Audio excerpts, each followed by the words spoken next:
What up, everybody? It's Tayshawn from My City, My Playground, where I'm bringing information to my generation to help you guys pursue a better future.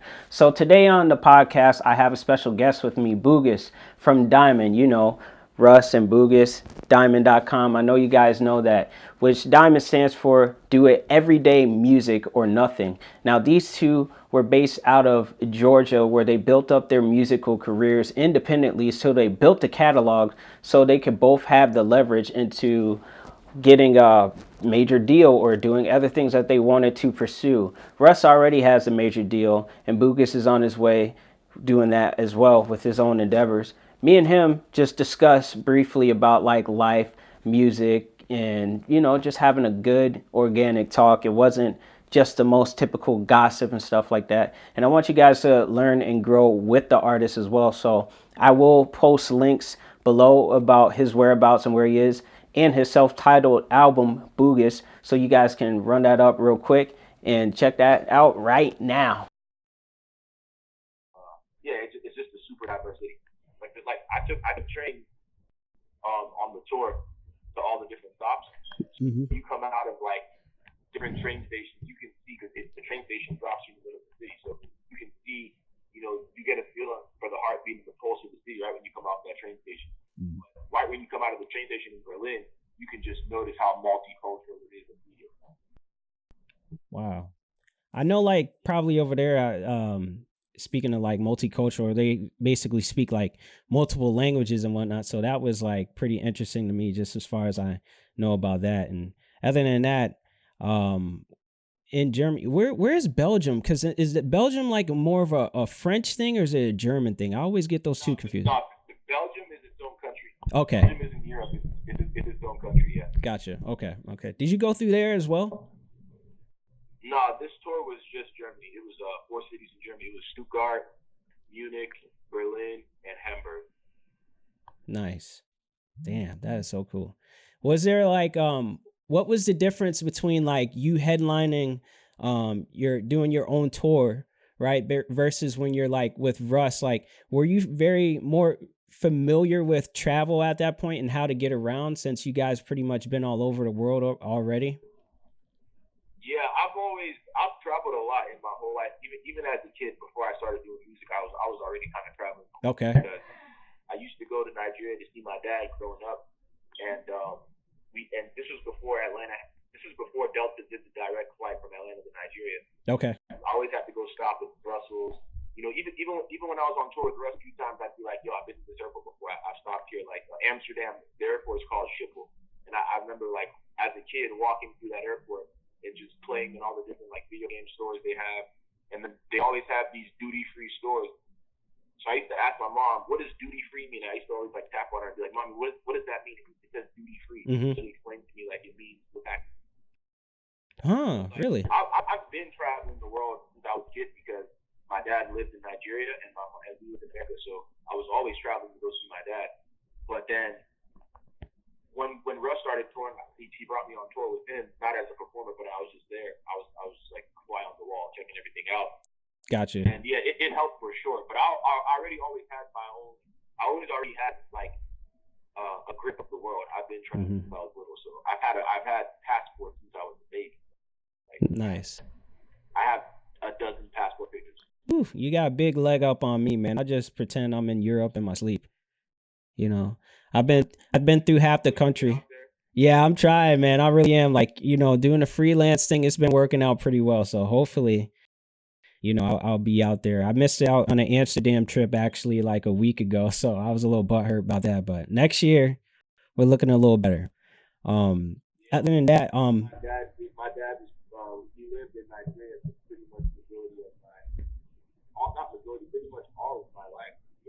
Until today, he still lives there. So, yeah, that was always the reason why I left the country as a kid. Every Christmas, damn near, my mom would send me to go stay with him for Christmas. Cool. So when you guys moved to Atlanta, why did you choose that location? And then I'll tell you the parallels because I know that area as well. My mom and dad, I had no idea. I was a baby. I was probably 4 or 5 years old. Oh, okay, yeah. Stay in that decision.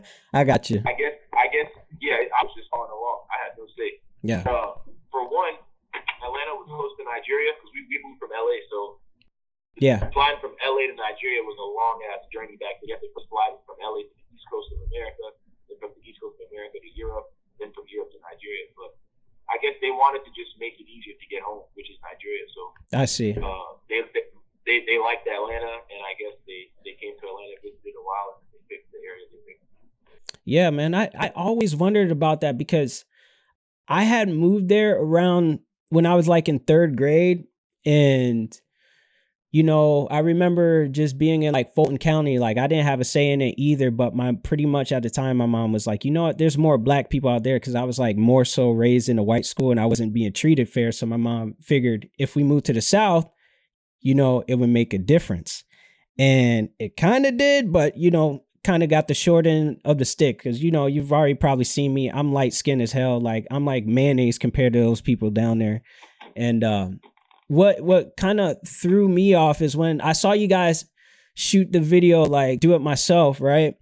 And you guys were at like that mall / like flea market. And I was like, oh my God, I know that area. So I was like, I definitely wanted to tell you that one, because I used to go in that store every time and buy samurai swords and nunchucks, whatever I could find in there. Like that's where we get our jabos and Air Forces, all the stuff. And you guys were that's the discount mall. That's definitely like a staple of the South Side of Atlanta. Yeah, that played a huge role in my life. So like seeing that there, I was like, yo, I gotta connect with these guys, like, cause this is just like surreal. Cause at first, no joke, I was like, did I go to middle school with these guys? You know what I mean? What middle school did you go to?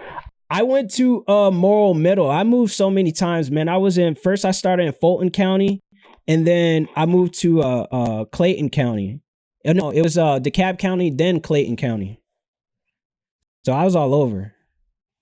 Okay, cool, yeah. Yeah, so like, I've been in both and in Gwinnett pretty much. Yeah. I floated around through there, but I never like lived there. I was in like the rough parts of the shit. So it was interesting times. But man, it was cool to see, because honestly, when I was a kid too, I was making music at the time, and I don't anymore. I don't even think I'm good. But I had what you guys had done was something that I saw in my head, like seeing you guys start out as independent artists, grow yourselves, make your own music and all that, your sound and everything.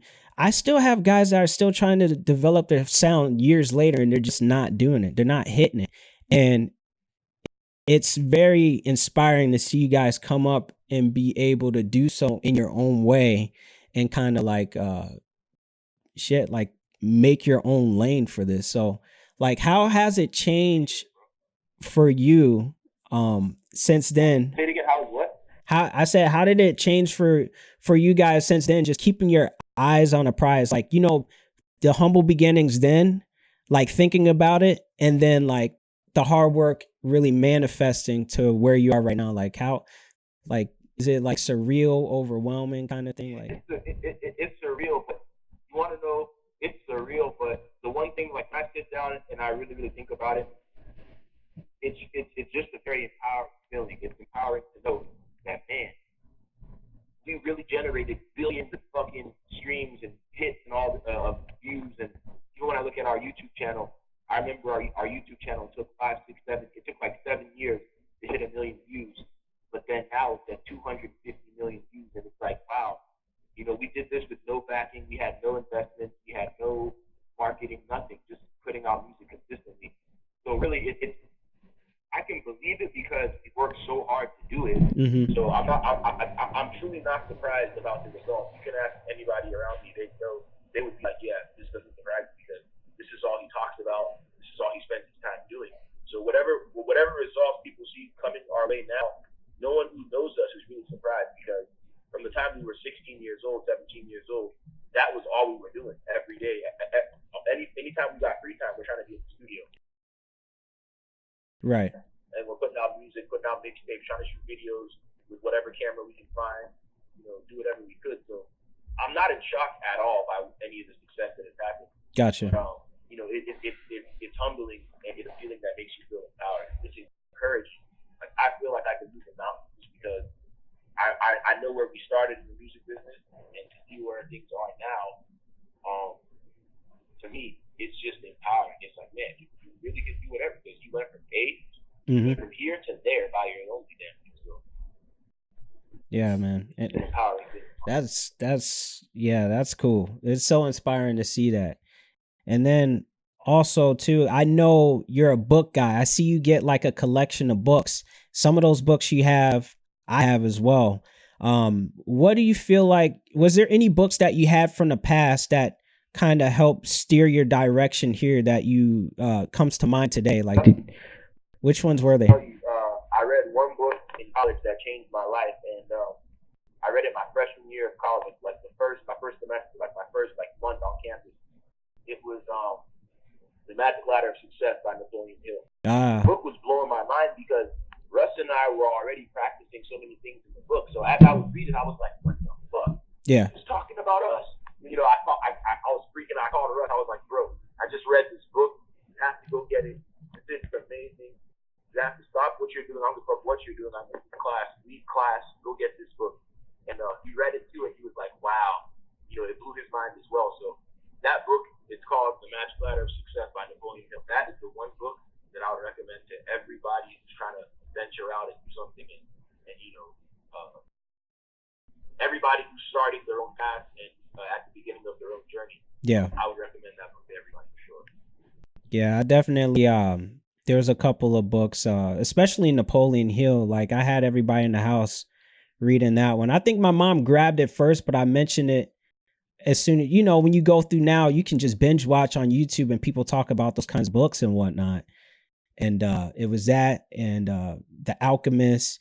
And when my mom basically saw you guys with books, saw Russ talk about Paulo Coelho, she went and got the whole thing of whatever he had, The Alchemist and whatever else, like the whole thing. And we just started reading like crazy. And it just makes so much sense. And I see the connection to what we see in our mind and how we connect in the physical world and how to manifest it. Because a lot of people, I tell them like manifest doesn't mean magic, and I let them look it up, and it really puts them in. It doesn't, because thoughts are physical.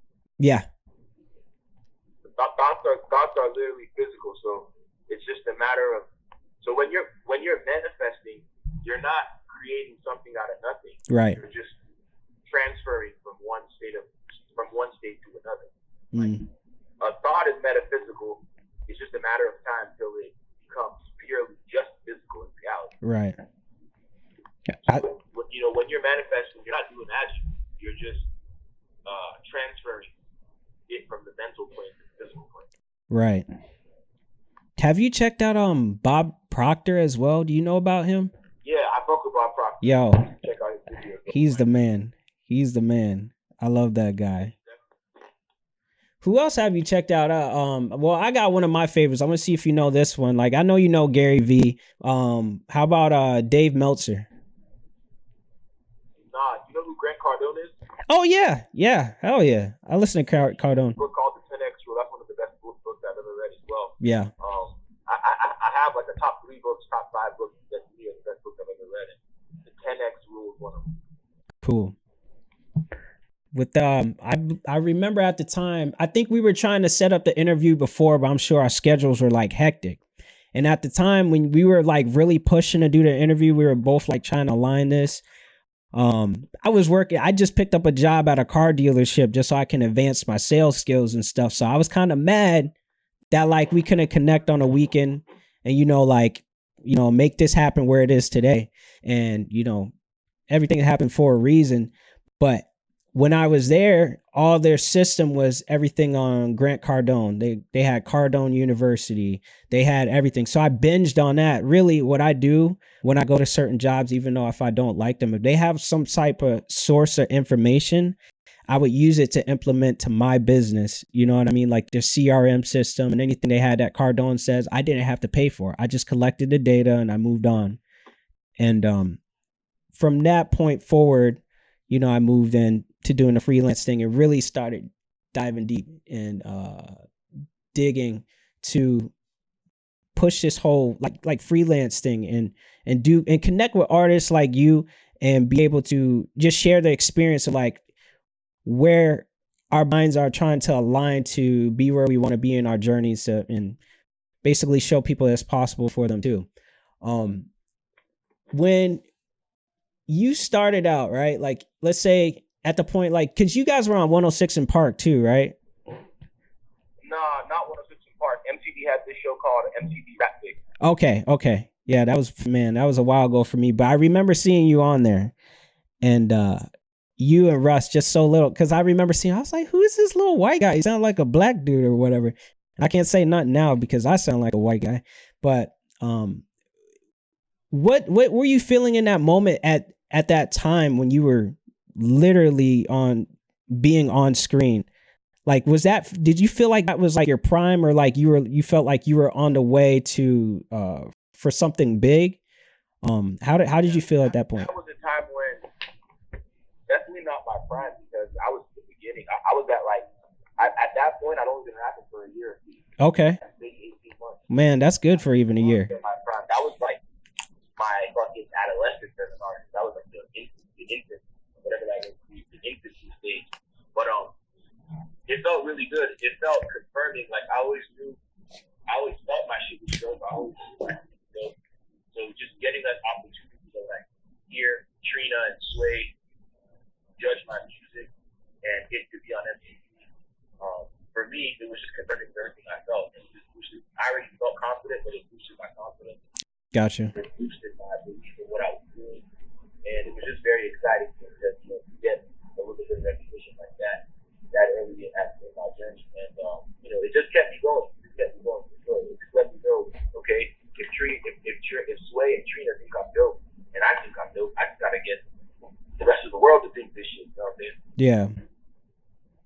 Man. I get this music in front of everybody else. Every time I get it in front of people, they kind of fuck with it. So I just gotta get it. I just gotta get it in front of people. Nice. And then so from that point moving forward, then who pretty much had the studio? Did you have the studio at your place before like Russ had his own? Studio. I had the studio when I moved. Sorry, not when I moved. When I first started doing music, like in 10th grade, Mm-hmm. it was at Russ's house. I went over to his house one day because this other kid that was rapping. I wasn't rapping yet, but I went over there to bring the kid over to Russ's house, and it was at his house for like a year or two. And I fell in love with it from the age of like from I'll say like 15, 16. I started going over there just to bring this other rapper over for like 18 months, about a year and a half. And then I fell in love with it just because I was around it. Okay. And then I wanted to rap on my own, so I bought my own equipment. Oh, okay. 2010 till date, it's always been in my house. And we do, we did all the music that's on the Diamond.com website in my house. Like everything that we've done in the last decade pretty much did in my basement. Nice. There's nothing from Russ's house. That was such the beginning of our journey that we didn't even have the right equipment back then. We had GarageBand and we had a Walmart microphone, and we didn't even have a mic stand. We had a cam tripod as the mic stand, and we didn't have these speakers. Wow. We had a guitar amp that we're trying to listen to music from, and so none of the music that we put out that we made at that point is on the internet. It's on the internet, but it's under different artist names. And we had a group at a time, a rap group called TSG. Okay. But yeah, everything you've heard from me and Russ came from my basement studio that we got in 2010. Wow, that's dope. So then when did like Dartland come into the picture? Because I know I see him online too. Super cool guy and stuff like that. So 2011, Russ produced an album for him. We were all doing this together at my basement. Okay. And that's when he came into the picture of music. But we've all been friends since 8th grade, like 9th grade. Yeah. So we've all been friends for 13, 15 years. We just, but like 8 years ago, we started working on music together. Nice. Okay, so were any of you in the same class at all, like getting in trouble and shit like that? We all were. Not only were we in the same classes, we all were on the same basketball team. Like, no way. There's pictures online. Me and Russ, we were all on the same basketball team at one point. Like, me and Russ had the same classes from 8th grade all the way to high school. Like, we're actually real life friends. Like, right. I've known Russ 15 years. Like,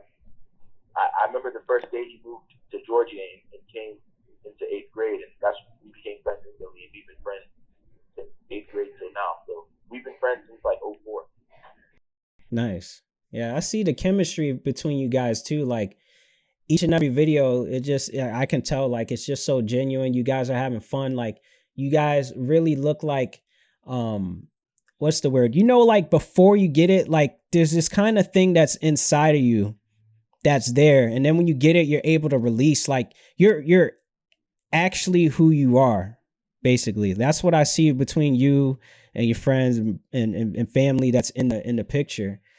And it just shows like the purity between that. Like, you know what I mean? Because most videos, they have some kind of like element to it, some kind of facade.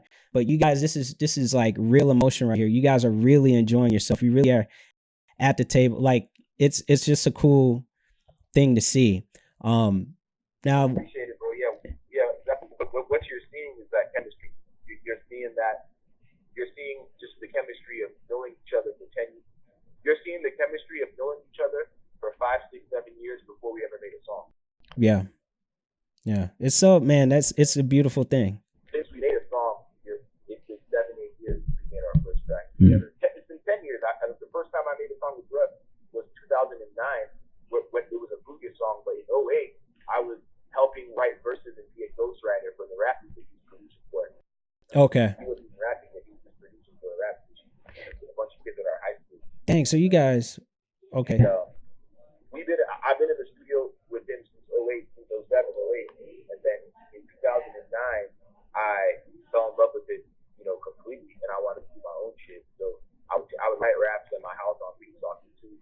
Then I'd take it the rest of back to school and record it. Then I did that for like a semester, for like 4 or 5 months.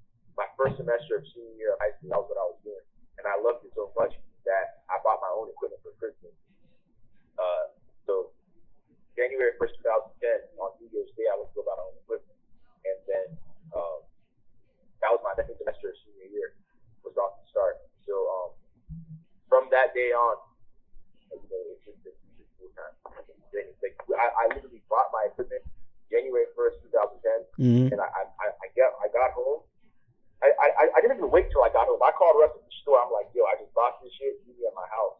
He gets to my house, and me, the rest of my brothers, we sit there and we figured out how to hook up all this equipment. And we just like go out on Google and trying to figure out how to hook up the equipment, how to put together a mic stand, how to do all this shit.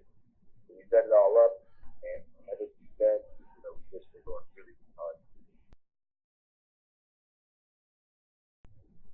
Man, that's just, man, if there's any other way to tell a story, like you just can't, because that's just that's how you do it. That's just real.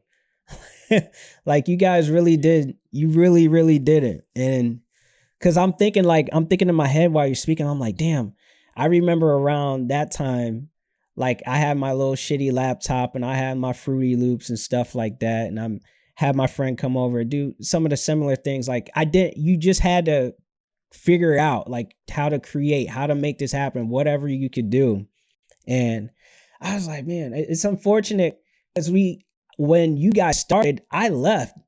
I had to leave from Georgia because I was getting caught up in too much gang shit with like Bloods and stuff. Like, you know what I mean? My house got robbed, all this, almost got kidnapped, almost shot somebody. Doesn't look like it. But, I had moved back up north. And by then you guys were already doing your thing. I still tried to follow through with the whole music thing, but obviously it's not for me, but I'm so deeply connected with like hip hop. I can tell who's really doing it and who's not. And, it's always good to stick to these kind of stories to see where you are and who you're going to be in the future. Because even right now, you guys are both killing it. And I admire both of you for doing what you do. Like, that's all we talk about, you guys in the house. But I'm so like, no problem, man. And like, you're probably not far off from age and me. What are you, like 25, 26? 27? 27 in July. Oh, nice. Happy belated birthday. I'll be 27 next month. But I'm like, man, we're all the same age. And like, I kind of, in a way, what is the word? It's like, I feel what you feel, even though you're already there. Like cause through the music, I can hear you guys say like, when the day is coming where you feel it, like, and I never could understand that. You know what I mean? You hear that from a lot of rappers, like, yo, my day is coming soon. I can feel this around the corner type of thing.